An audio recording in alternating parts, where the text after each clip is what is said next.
Fortunately, we're not going to have that because we have a couple of wonderful. Okay, we have a scared hawk. Scared now. You're not actually a chicken hawk. Oh. Seasoned performer, that's right. Seasoned performer, you know, just nice and roasted and garlic. And I was about to say, I did have some garlic. But knowing that what's going to happen is going to happen live in front of you, there's going to be no chance of a rewind, is the best part of in the world. So, our first entry in the Open, His Lordship Rickard Halcon, yes, he has a name that's not off, doing Marlowe's Passionate Shepherd. Now, this is a relatively famous poem. Most people covered it in high school, but I will go over it real quick. Christopher Marlowe is a contemporary of Shakespeare. This poem was written in 1583 was publication. He died in 87 from a knife wound to the eye over a bar bill. The point of the late Elizabethan poetry is a lot of celebration of life, and in many people's belief of that time, especially sinful nature.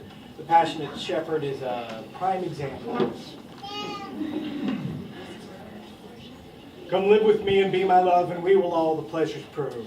The hills and dales, forest fields, woods, or steepy mountain shields. And we will sit upon the rocks and watch the shepherds feed their flocks. By shallow rivers, to whose falls melodious birds sing madrigals, and I will make thee a bed of roses and 1,000 fragrant posies, a cap of flowers and a kirtle, embroidered all with leaves of myrtle. A robe made of the finest wool, from which our pretty lambs we pull.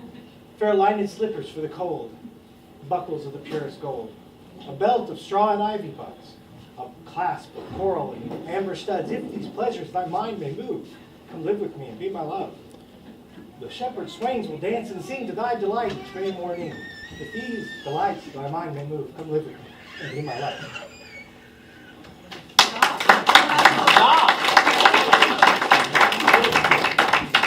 And gentlemen, learning things like that is always a good idea. All the ladies who don't agree, please raise your hand. Look around.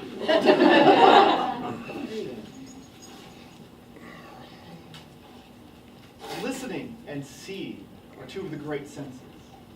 And now, in addition to being able to see beauty, we're going to hear beauty. Lady Zoya Anova Resakava. Ryzanska. Doing the Cantiga de Santa Maria, number 100. Thank you. The Cantigas de Santa Maria were written sometime in the last half of the 13th century. They were written at the court of King Alfonso X. They are a series of songs and poems extolling the Virgin Mary and all the miracles that she could produce. I am not going to sing this one for you today, unfortunately. I am just going to play it on recorder. But it is a lovely song, and I hope you enjoy it.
Splendid.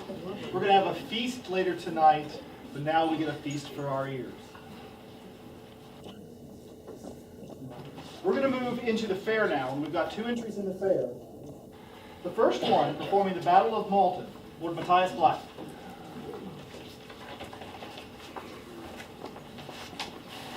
On August 10th of the Year 991, the Saxon army stood upon the shores involved in facing a Viking invasion.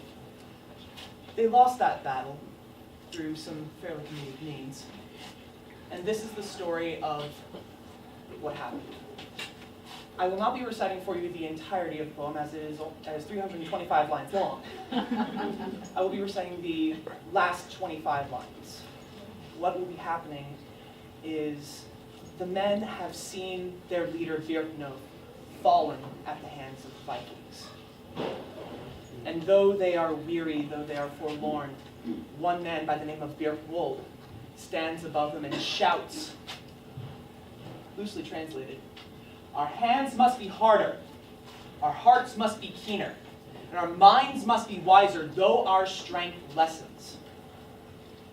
This rallies the troops, and they go in to face their inevitable defeat, but they face it with honor. Där var stigen och stod de fasta, via onja winam Wundun, wearia well feol on eolvan. Oswald elvol all of wille, bejen thaja brod through beornas trimedon. Hira winamagas, wordon, dadon fahetar at the alpha tholian, sheldon unwaklitcha wapna neoton.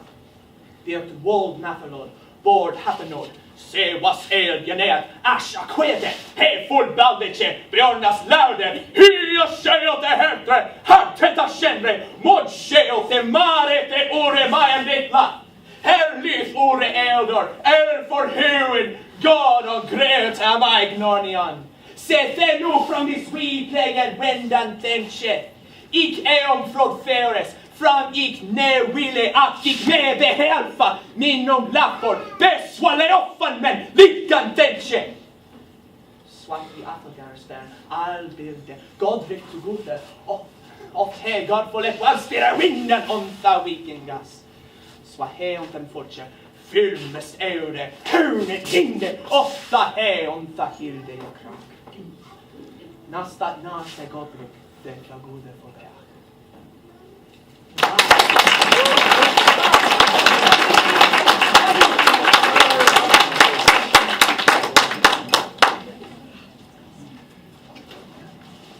Sometimes you don't even need subtitles.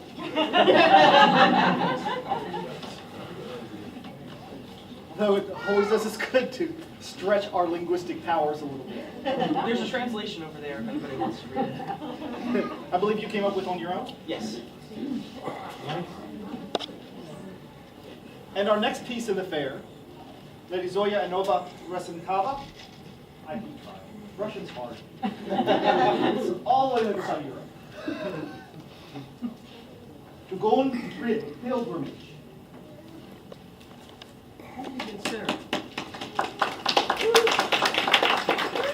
Mine also is not going to be rendered in modern English, but perhaps will be a bit closer to the English of our time. We will stretch our ears a bit for Chaucer. Of course, Chaucer was a court poet in the last half of the 1300s. His most famous work is the Canterbury Tales, a story of pilgrims going to the shrine of St. Thomas of Becket, the martyred shrine in Canterbury. And the Canterbury Tales consist of a number of stories told by all different kinds of people. There's a knight, there's a squire, there's a nun, lots of different people, which Chaucer used to poke fun at the society of his day. What I'm going to recite for you is the opening 18 lines of the general prologue, where he is setting up the story of the pilgrimage. He's talking about the spring, how wonderful the spring is. But instead of being about love and romance, it kind of takes a turn. So, for your delectation today, we have Chaucer, general prologue to the Canterbury Tales. One at Aprile, with his sure sorta, the drouth of March hath perced into the rota, and bathed every vein in swish liquor, by which virtue engendered is the fluor. When Zephyr its egg with his sweet breath inspired, hath in every halt and health the tender croppets, and the youngest son hath in the ram whose half was Iran. And smaller fools mark and Meridies, that slepen all the meat with Horadia. So pricketh them nature in their courages, then longing folk to go on pilgrimages, and commerce for to say, strangest, to fern halls, good in sundry lands. and specially from every shearer's end of England to Canterbury they wend. The holly blissful Marta for to Sega, that him have helped him when the day was sick.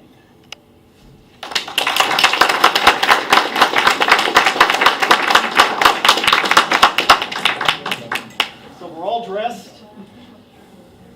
We're all prepared to go somewhere now. Don't y'all want to go on a journey, a travel?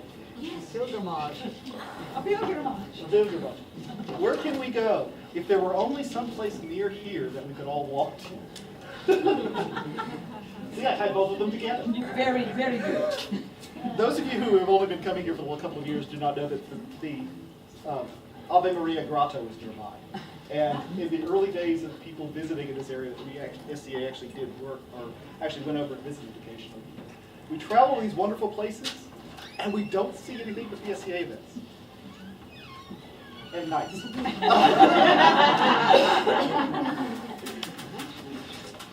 I really appreciate everybody who has entered this particular competition, both in the fair and the open, and I encourage everyone to take an opportunity to do so. Yeah, me too. Again, Thank because performing arts is the most wonderful thing in the world. Yes. Would you like to do the costumes now?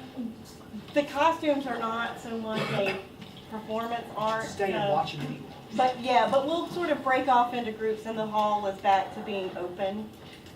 You guys can go somewhere and talk. And if you're interested in the performing arts, the Minstrel Guild will be meeting this afternoon at 3:30. Please come and see what we're all about. We cover vocal, instrumental, bardic, and also the Company of St. Cecilia will be meeting tomorrow at 3 o'clock. So please come and join us and get involved. Break up and everything.